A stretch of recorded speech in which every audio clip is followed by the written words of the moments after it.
Assalamualaikum, welcome to RT2CSP. In this video, we will explain what is CSS exam in Pakistan. We will discuss FPSC, the exam stages, medical and psychological tests, and also we will discuss about the occupational groups. Now, moving to next, what is CSS? CSS stands for Central Superior Services. It means ये एक ऐसा paper होता है जिसमें हम 17th grade के officers को select करते हैं। ये कंपेटिटिव बेस्ड एग्जाम्स होता है जो नेशनल लेवल पर कंडक्ट करवाया जाता है पूरे पाकिस्तान के अंदर। पूरे पाकिस्तान के डिफरेंट प्रोविंसेस से स्टूडेंट्स इसमें पार्टिसिपेट करते हैं और फिर उसके बाद मेरिट बेस पर स्टूडेंट्स स्किम किए जाते हैं डिफरेंट स्टेजेस पे करने के बाद। ये कंडक्ट कौन करवाता है? ये कंडक्ट करवाता है एफपीएससी। एफपीएससी एक ऐसी कमीशन है, एक ऐसी बॉडी है, गवर्नमेंट बॉडी है जो बिल्कुल इंडिपेंडेंट होती है। और इंडिपेंडेंट इस तरह से होती है कि ये मेरिट और ट्रांसपेरेंसी की बेस पर सीएसएस एग्जाम्स को कंडक्ट करवाती है। और सीएसएस एग्जाम्स में जब आप हर स्टेज को पास करते हो, उसको क्लियर करते हो, उसके बाद आपको सिविल सर्विसेज ब्यूरोक्रेसी में पार्टिसिपेट करवाया जाता है। सिविल सर्विसेज में क्या किया जाता है? आप अपनी पब्लिक की सर्विस करते हो। डिफरेंट ऑफिसेज में आपको 17 ग्रेड के जो ऑफिसर्स नजर आते हैं वो सीएसएस एग्जाम्स पास करके ही बैठे होते हैं, जिसमें हम दूसरे एग्जाम्स भी ले सकते हैं, कंपेटिटिव एग्जाम्स, जैसे कि पीएमएस कंडक्ट करवाता है पंजाब से प्रोविंशियल लेवल पे, सीएसएस फेडरल लेवल पे होता है, बड़े लेवल पर होता है। तो सीएसएस क्या होता है? सेंट्रल सुपीरियर सर्विसेज इसकी एप्लीकेशन है जिसमें कंपेटिटिव एग्जाम्स कंडक्ट करवाए जाते हैं। एफपीएससी पर PA-70 स्केल के ऑफिसर्स को सिलेक्ट किया जाता है। एफपीएससी क्या है? एफपीएससी के बारे में मैंने आपको बताया, ये एक ऐसी कमीशन सर्विस होती है जो एक ऐसी बॉडी, गवर्नमेंट बॉडी होती है जो सीएसएस के एग्जाम्स को कंडक्ट करवाती है ट्रांसपेरेंट तरीके से मेरिट बेस के ऊपर, और फिर उसके बाद स्टूडेंट्स को स्किम करती है। ठीक है। नेक्स्ट कहता है हु इज अ ब्यूरोक्रेट। अच्छा, सीएसपी ऑफिसर को एक स्पेसिफिक वर्ड कहा जाता है ब्यूरोक्रेट। ब्यूरोक्रेट वो बंदा होता है जो सीएसएस पास करके 17वें ग्रेड के कुर्सी पर बैठ जाता है जाकर। फिर वो क्या करता है? इंप्लीमेंट करवाता है पॉलिसीज को, एडमिनिस्ट्रेशन को मैनेज करता है और पब्लिक को सर्व करता है। पब्लिक को कैसे सर्व करेगा? कोई भी किसी किस्म की पॉलिसी हो जाती है, किसी किस्म के डिसीजन हो जाते हैं जो उसके अंदर एडवाइजेस देता है, वो एडमिनिस्ट्रेशन के अंदर मैनेज करता है सब कुछ। पब्लिक के साथ इसका डायरेक्ट कॉन्टैक्ट होता है, लोग आकर इनसे मिलते हैं, अपने मसले मसाइल बताते हैं, फिर उसके बाद उनको अपने से ऊपर लेवल पर कमिश्नर वगैरह और इन लोगों को जाकर बताते हैं और फिर वो इनको सॉल्व करते हैं। उसके बाद हमारे पास आ जाते हैं ग्रुप्स। अच्छा, सीएसएस एग्जाम्स के बाद आपको 12 ग्रुप्स के अंदर एलोकेशन दी जाती है। यानी अगर आप सीएसएस के एग्जाम पास करके 17वें ग्रेड का ऑफिसर बन जाते हैं, एक ब्यूरोक्रेट बन जाते हैं, तो आपको जॉब कहाँ पर मिलेगी? आपको इन 12 ग्रुप्स में से जॉब मिलेगी। इसमें आपकी प्रेफरेंस भी शामिल होती है कि आप किस ग्रुप में जाना चाहते हैं, वो आप एप्लीकेशन में बता देते हैं। इसके अलावा एफपीएससी अपने भी मेरिट पे आपको ना एलोकेशन देता है। जैसे पाकिस्तान एडमिनिस्ट्रेटिव सर्विस, ये मैनेजमेंट का ग्रुप होता है, डिस्ट्रिक्ट मैनेजमेंट ग्रुप, डीएमजी, पहले इसको डीएमजी कहा जाता था, अब इसको पाकिस्तान एडमिनिस्ट्रेटिव सर्विस के ग्रुप के नाम से जाना जाता है। ये क्या करता है? डिस्ट्रिक्ट की एडमिनिस्ट्रेशन के सारे काम जो होते हैं ये ग्रुप देखता है। पॉलिसी की इंप्लीमेंटेशन करवाना, गवर्नेंस के अंदर पॉलिसीज देना और एडवाइजेस देना, वो पाकिस्तान एडमिनिस्ट्रेटिव सर्विस के काम में होता है। पुलिस सर्विस ऑफ पाकिस्तान, आपने देखा होगा आपके आसपास जितनी भी पुलिस होती है, पंजाब पुलिस, पाकिस्तान की जितनी भी पुलिस सिस्टम आता है, वो पुलिस सर्विस ऑफ पाकिस्तान के ग्रुप में आता है। ये क्या करता है? लॉ को इन्फोर्स करता है, क्राइम्स को कंट्रोल करता है और पब्लिक को सर्विस देता है, सेफ्टी की, ये सेफ्टी प्रोवाइड करता है। उसके बाद हमारे पास डेमोक्रेट्स आ जाते हैं। आपको पता है हमारे पास फॉरेन सर्विस के अंदर जो ग्रुप आता है उसमें दूसरी कंट्री को जब हमारा कोई ब्यूरोक्रेट जाकर रिप्रेजेंट करता है तो उसको एक नाम दिया जाता है डिप्लोमेट का। तो जो डिप्लोमेसी के जितने भी अफेयर्स होते हैं, फॉरेन अफेयर एम्बेसीज के, इंटरनेशनल रिलेशंस के जितने भी अफेयर्स होते हैं, वो फॉरेन सर्विस ऑफ पाकिस्तान में देखे जाते हैं। तो इसमें आपको पहले ट्रेनिंग करवाई जाएगी और फिर उसके बाद आपको यहाँ पे एलोकेशन दी जाती है। इसके अलावा हमारे पास 4th नंबर पे ग्रुप है custom service of Pakistan. Custom service of Pakistan में जितने भी टैक्स सिस्टम्स वगैरह होते हैं, हमने इंपोर्ट एक्सपोर्ट्स करवानी है, उस पर जो टैक्स लगता है उसको कस्टम कहा जाता है। वो जो कस्टम लगता है वो उसका क्या सारा हिसाब होगा, वो सारा कस्टम सर्विस ऑफ पाकिस्तान देखता है। और इसका एक मेजर काम एंटी स्मगलिंग भी होता है। ये जितनी भी स्मगलिंग हम इलीगल तरीके से कंट्रीज में एक्सपोर्ट्स या इंपोर्ट्स करने की कोशिश करते हैं, उसको भी रोकता है। नेक्स्ट हमारे पास ग्रुप आ जाता है इनलैंड रेवेन्यू सर्विस।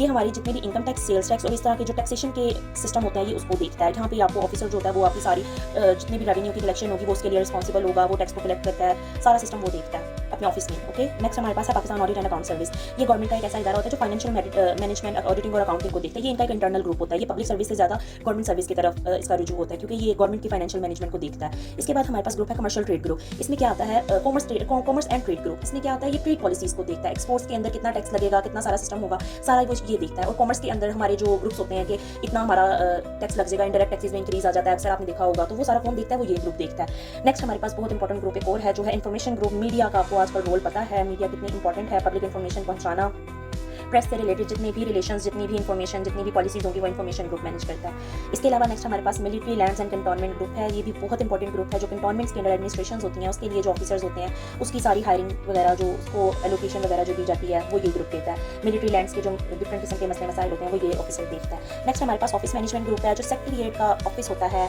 उसके अंदर एडमिनिस्ट्रेशन के जो काम होते हैं वो सारा ऑफिस मैनेजमेंट ग्रुप में आता है। ये मिनिस्ट्रीज के दरमियान में कोऑर्डिनेशन करवाता है। फिर हमारे पास पोस्टल ग्रुप आ जाता है जो हम पोस्ट करते हैं पाकिस्तान में, लॉजिस्टिक्स आ जाती हैं, लेटर्स वगैरह, पार्सल्स वगैरह, पोस्ट ऑफिस के जितने भी काम है वो इस ग्रुप के अंदर आते हैं। And then last group is the railway, जिसमें पाकिस्तान रेलवे के जितने भी ऑपरेशंस, ट्रांसपोर्टेशन, प्लानिंग्स और कमर्शियल लेवल पे, दूसरे लेवल पे जितना भी होगा वो सारा ये ग्रुप देखेगा। इसके अंदर सबसे ज़्यादा जो एलीट ग्रुप्स माने जाते हैं वो माने जाते हैं अपनी अपनी प्रेफरेंस के लिहाज से होते हैं। Foreign service of Pakistan, police service of Pakistan, Pakistan administrative service को लोग बहुत ज़्यादा प्रेफर करते हैं, इनलैंड रेवेन्यू सर्विस को बहुत ज़्यादा प्रेफर करते हैं, Pakistan audit and account service भी इतना बुरा नहीं है, कोई भी ग्रुप अपनी जगह पे बुरा नहीं है, सब बहुत अच्छे हैं। मिलिट्री, लैंड एंड कंटोनमेंट में भी आपको अपने पाकिस्तान प्रिविलेजेस मिलते हैं, सबकी अपनी अपनी क्राइटेरिया होता है। उसके बाद कौन सा ऐसा बंदा है जो एलिजिबल है CSS में बैठने के लिए, CSS का एग्जाम देने के लिए, कौन इतना काबिल है जो CSS का पेपर दे सकता है। फर्स्ट ऑफ ऑल आपको पाकिस्तान का सिटीजन होना आपके लिए ज़रूरी है। आपके पास पाकिस्तान का CNIC होना चाहिए। पाकिस्तान का नहीं है तो आज़ाद जम्मू एंड कश्मीर का हो सकता है, आप उसके रेजिडेंट्स हैं तो भी आप इसका पेपर दे सकते हैं। आपकी एज जो है वो 21 से 30 होनी चाहिए, बट अब ये चेंज हो गई है, तो इसके ऊपर अभी आने वाले वक्त में इंप्लीमेंटेशन अगर हो जाती है, पॉलिसी इंप्लीमेंट हो जाती है, तो फिर जाकर इसकी एज 35 हो जाएगी। एजुकेशन अभी तो फिलहाल 14 ईयर्स है, लेकिन पॉसिबिलिटी है कि 16 ईयर एजुकेशन के लिए आगे कंपलसरी कर दी जाएगी। तो अभी हम इसके बारे में नहीं कह सकते कि ये हो गया है या भी होना है। इसके ऊपर अभी थोड़ा सा अभी जब इसकी एडवर्टाइजमेंट आएगी तब इसके बारे में बताया जाएगा। अब हमारे पास नेक्स्ट आ जाती हैं स्टेजेस में हमारे पास जो CSS है 5 स्टेजेस में डिवाइड होता है। फर्स्ट हमारे पास आता है MPT क्या होता है? MPT में आपके 200 MCQs होते हैं, वो आपने पास करने होते हैं। वो आप पास करेंगे, आपका रिजल्ट आएगा, फिर आप एलिजिबल होंगे रिटर्न के लिए। तो जब आप रिटर्न के लिए एलिजिबल हो जाएंगे तो सुबह शाम आपके 2 पेपर होंगे, एक दिन में 2 पेपर होते हैं, और 6 दिन में आपके 12 पेपर मुकम्मल हो जाते हैं।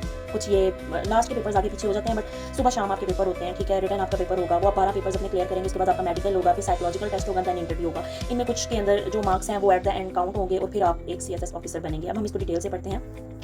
MPT क्या होता है? ये एक स्क्रीनिंग होती है, यानी रिटन एग्जाम से पहले आपको 200 मल्टीपल चॉइस क्वेश्चंस दिए जाते हैं। 3 घंटे का टाइम होता है, वो 200 MCQs आपने सॉल्व करने होते हैं। नेगेटिव मार्किंग नहीं होती। नेगेटिव मार्किंग का मतलब है कि आपके मार्क्स अगर एक MCQs गलत है तो 1 नंबर ही कटेगा। अगर जो नेगेटिव मार्किंग होती है उसमें इस तरह से होता है कि अगर आपका एक MCQs गलत हो तो आपके 1.25 मार्क्स कट जाते हैं। मतलब अगर आपके 4 MCQs गलत है तो 5 नंबर कटेंगे। तो इस तरह से आपकी नेगेटिव मार्किंग होती है। बट MPT में कोई नेगेटिव मार्किंग अभी फिलहाल के लिए नहीं है। स्क्रीनिंग टेस्ट आपका होता है एक किस्म का, 200 नंबर के MCQs होंगे, 200 ही होंगे। English, GK, current affair, science, Islamia, तो बेसिक मैथमेटिक्स इसमें कवर किया जाता है, साथ उर्दू भी होता है। तो ये सब्जेक्ट्स कवर करने के बाद आपने सारे MCQ सॉल्व करने होते हैं। कोई स्पेसिफिक रेशियो नहीं है कि मैथ का पोर्शन ज़्यादा आएगा, GK का पोर्शन ज़्यादा आएगा। इन्होंने जब ये पिछली बार एग्जाम्स हुए हैं तो मैथ का पोर्शन बहुत ज़्यादा दे दिया था, तो इसलिए हम ये नहीं कह सकते कि स्पेसिफिक इसके ऊपर कोई है डिग्री है। उसके बाद क्वालिफाइंग मार्क्स आपके पास 66 मार्क्स लेना बहुत ज़रूरी है, यानी आपके 200 में से 33% मार्क्स आने चाहिए, मतलब 66 MCQs आपके ठीक होने चाहिए, फिर आप इसको पास कर लेते हैं। इसमें कोई भी आपका मेरिट का ताल्लुक नहीं है, कोई मार्क्स आपको काउंट नहीं होंगे। अगर आपने 66 मार्क्स लिए हैं तो भी आप क्वालिफाइड है, अगर आपने 199 मार्क्स लिए हैं तो भी आप क्वालिफाइड है। नंबर मैटर नहीं करते इसमें, आपने सिर्फ और सिर्फ इसको पास करना होता है ताकि आप रिटर्न एग्जाम्स में बैठ सको। उसके बाद हमारे पास आ जाते हैं रिटन एग्जामिनेशंस के 12 पेपर। 6 पेपर्स कंपलसरीज होते हैं, 6 ऑप्शनल्स होते हैं, 600 मार्क्स के, और 600 मार्क्स के ही कंपलसरीज काउंट होंगे। टोटल आपके पास 1200 मार्क्स हो जाएंगे। पासिंग क्राइटेरिया आपका थोड़ा सा इसमें क्रिटिकल है, वो इस तरह से है कि आपने 40% कंपलसरी पेपर में मार्क्स लेने ही लेने हैं। आपको पास होने के लिए 40 मार्क्स चाहिए ही चाहिए, और ऑप्शनल के अंदर आपको 33% मार्क्स चाहिए। तो एग्रीगेट का मतलब है कि इन दोनों के मार्क्स को जब हम कैलकुलेट करें तो 50% से ज़्यादा आपका एग्रीगेट आना चाहिए। मतलब अगर फॉर सपोज आपके 1200 मार्क्स है तो आपके मार्क्स 600 से ज़्यादा आने चाहिए। तो नेक्स्ट हम इसको देखते हैं कि नेक्स्ट क्या कहता है वो मेडिकल एग्जामिनेशन। जब आप इसमें अपना रिटन क्लियर कर लेते हैं, रिटन के सब मार्क्स पेपर को पास करना जरूरी है, तो ये भी पेपर आपका फेल हो जाता है तो सारा आपका फेल हो जाएगा। मतलब आपको सारा का सारा दोबारा देना पड़ेगा, शुरू से स्टेज पे आपको आना पड़ेगा। तो इसलिए इसमें कोई सप्ली का सीन नहीं है कि आप दोबारा रीअपियर हो सकते हैं। आप एक दफ़ा फेल करते हैं एक पेपर, वो आपके अटेम्प्ट काउंट हो जाती है, आपको दोबारा पेपर देने पड़ते हैं। जबकि MPT में ऐसा नहीं है। अगर MPT आप मतलब पास नहीं कर पाते, क्वालिफाई नहीं कर पाते, तो आपकी अटेम्प्ट काउंट नहीं होगी। आपको ये भी ख्याल रखना होता है कि CSS की हमारे पास फिलहाल तो 3 अटेम्प्ट्स हैं, लेकिन अभी आने वाले वक्त में कुछ दिनों के अंदर जो एडवर्टाइजमेंट आएगी माइट भी उसमें पॉसिबिलिटी है कि एज भी इंक्रीज हो जाए और अटेम्प्ट्स भी 5 हो जाए। वैसे अटेम्प्ट्स 3 होती हैं, लेकिन पॉसिबिलिटी है कि ये 5 हो जाएंगी। तो अभी हम आगे चलते हैं। MPT के लिए आपको बताया गया कि MPT के लिए आपकी अटेम्प्ट काउंट नहीं होती अगर आपका क्लियर नहीं होता, लेकिन रिटर्न का अगर आप एक भी पेपर दे देते हैं तो इसका मतलब है कि वो आपकी अटेम्प्ट काउंट हो चुकी है और आपके लिए कंपलसरी है कि आपने 12 के 12 पेपर्स पास करने हैं। मतलब आपने एक तो 600 मार्क्स भी लेने हैं, 12 पेपर्स पास भी करने हैं, 600 से अबव मार्क्स लेने हैं, फिर ही तो आपका एग्रीगेट 50% से ज़्यादा बनेगा। उसके बाद हमारे पास आ जाती है मेडिकल एग्जामिनेशन, जो कि गवर्नमेंट हॉस्पिटल्स में करवाई जाती है। किसी भी गवर्नमेंट हॉस्पिटल के अंदर आपका नाम दे दिया जाता है कि आपके पास तो ये बच्चा आएगा, तो इसका आपने मेडिकल फिटनेस ओवरऑल चेक करना है। उसमें आपकी हाइट, वेट, BP, पल्स, आंखों का टेस्ट जिसमें विजन है, कलर ब्लाइंडनेस तो नहीं है, बच्चे को आंख, नाक, कान, गला सब बिल्कुल ठीक है, सुनाई दे रहा है, दिल, गुर्दे, फेफड़े सब भाई काम कर रहे हैं, ब्लड ठीक है। इसके अलावा आपकी फिजिकल डिसेबिलिटी भी चेक की जाती है कि आप फिजिकली बिल्कुल फिट है। अगर उन्होंने आपको कहीं आपकी एलोकेशन PSP में करनी है तो आपको कलर ब्लाइंडनेस तो नहीं है, आपका कोई हाइट का इशू तो नहीं है, फिजिकल डिसेबिलिटी तो नहीं है। अगर इसके अलावा भी आपको किसी किस्म के टेस्ट की जरूरत पड़ी तो आप वो भी लेंगे। फिर इसके बाद जब आपका रिजल्ट आता है वो फिट, अनफिट या परमानेंटली अनफिट इस कैटेगरी में डाल सकते हैं। तो इसमें भी कोई मार्क्स नहीं होते, सिर्फ आपने क्वालिफाई करना होता है। इसमें फिट और टेम्पररी अनफिट आपका हो तो फिर भी वो आपको कर देते हैं अगर टेम्पररी, लेकिन परमानेंटली अनफिट है तो फिर वो आप इस स्टेज में भी रह जाते हो, इसमें भी कोई मार्क्स नहीं है। साइकोलॉजिकल असेसमेंट में क्या होता है, आपका 2 दिन का यूजुअली होता है वैसे ये, जिसमें पहले दिन आपको पर्सनालिटी एप्टीट्यूड टेस्ट दिए जाते हैं। आपने कोई स्टोरी राइटिंग करनी होती है, कोई पेंटिंग वगैरह करनी होती है, कोई स्केचेस ड्रॉ करने, तो कुछ भी आपसे सेंटेंस की कंप्लीशन करवा सकते हैं ताकि आपकी पर्सनालिटी के बारे में जान सकें। कुछ MCQs पूछे जा सकते हैं। सेकंड डे में आपको ग्रुप डिस्कशन और टास्क काम दे देते हैं, कहते हैं कि आप कमांड टास्क करें, केस स्टडी के ऊपर काम करें। फिर आपका इंटरव्यू और साइकोलॉजिस्ट के साथ आपका पूरा एक पैनल बिठाया जाता है, आपका बैकग्राउंड पूछा जाता है, बिहेवियर पूछा जाता है, बिहेवियर जज किया जाता है, आपका confidence level, decision making, team work देखा जाता है, आप मिलकर कैसा काम करते हैं। इसके लिए भी आपके मार्क्स काउंट नहीं होंगे। मार्क्स इसको भी आपने बस क्लियर करना है ताकि आप अपने आप को इस काबिल शो कर सको कि आप इतने काबिल हो कि आप एक ब्यूरोक्रेट बन सकते हो। नेक्स्ट आप जाते हैं इंटरव्यू में। It is the most important stage जहाँ पे जाकर अच्छे रह जाते हैं, क्योंकि यहाँ पे आपका साइकोलॉजिकल असेसमेंट जब होती है तो 300 मार्क्स आपके ऐड होते हैं उन रिटर्न के मार्क्स में। मतलब 1200 आपके वो मार्क्स हैं और 300 आपके ये वाले मार्क्स हैं। टोटल आपका 1500 मार्क्स का बनता है। ये 300 के मार्क्स आपके काउंट होंगे, जिसमें आपका 30 to 40 मिनट ड्यूरेशन होती है आपके इंटरव्यू। उसमें आपसे आपका बैकग्राउंड पूछा जाता है, आपके बारे में इंट्रो किया जाता है, आपसे करंट अफेयर्स, जनरल नॉलेज के क्वेश्चन पूछे जाते हैं, आपके ऑप्शनल्स के सजेशन से क्वेश्चन किए जा सकते हैं। पर्सनैलिटी और कॉन्फिडेंस के बारे में बहुत देखा जाता है कि आपकी पर्सनैलिटी कैसी है, आप अपने कॉन्फिडेंस को किस तरह बूस्ट रखते हैं। सिचुएशन अगर आपके ऊपर किसी किस्म की डाल दी जाए, किसी किस्म का प्रॉब्लम सॉल्विंग डाल दी जाए, तो आप उसमें कंफ्यूज तो नहीं हो रहे। आपकी communication skills, attitude, analytical abilities को देखा जाता है कि आप एक चीज़ को एनालाइज कर पा रहे हैं या नहीं। वो 1200 मार्क्स जो रिटर्न में है और ये 300 मार्क्स जो इंटरव्यू का है, ये दोनों ऐड होंगे। 300 मार्क्स में से टोटल मार्क्स में से आपके मार्क्स आएंगे। फिर उसके बाद एक मेरिट लिस्ट आती है। फाइनल मेरिट लिस्ट किस तरह से आती है? 1200 मार्क्स मैंने आपको बताया आपके रिटर्न के होते हैं, 300 मार्क्स आपके इंटरव्यू के होते हैं। टोटल 1500 मार्क्स हैं, जबकि एमपीटी, मेडिकल और साइकोलॉजिकल सिर्फ क्वालिफाइंग के लिए इंपॉर्टेंट है, मार्क्स इसमें काउंट नहीं होते।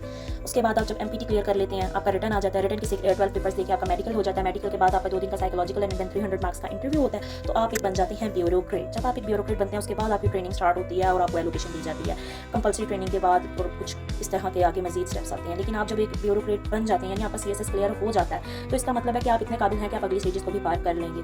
तो सीएसएस क्यों इंपॉर्टेंट है? अगर आप अपने वतन पाकिस्तान को सर्व करना चाहते हैं, अपने वतन के लोगों को सर्व करना चाहते हैं, पॉलिसी मेकिंग का हिस्सा बनना चाहते हैं, तो सीएसएस आपके लिए भी है। ये एक ऐसा प्रेस्टीजियस करियर है, एक ऐसा इंपॉर्टेंट लाइफ का डिसीजन है आपका, जो आपका बेस्ट वर्जन देगा आपको। ठीक है, ये प्रेस्टीजियस करियर इस वजह से भी है भाई, इसकी अपनी पर्क एंड प्रिविलेजेस होते हैं, आपको गाड़ी मिलती है, बंगला मिलता है, लेकिन वो बहुत सेपरेट चीज़ है। अगर आप पाकिस्तान को सर्व नहीं कर सकते, तो यकीन मानिए आप उस चीज़ के भी हकदार नहीं है कि आप पर्क एंड प्रिविलेजेस की वजह से इसके लिए इतनी मेहनत करें और बाद में गरीब आवाम को जलील करें। तो इस तरह तो नहीं होगा। Serve Pakistan is the major opportunity. आप अगर पाकिस्तान को सर्व करना चाहते हैं तो सीएसएस आपके लिए है। आप प्रिपेयर करना चाहते हैं सीएसएस के लिए, तो आपके लिए सिर्फ इतनी सी एडवाइस है, remember that consistency, patience and hard work will lead you to success.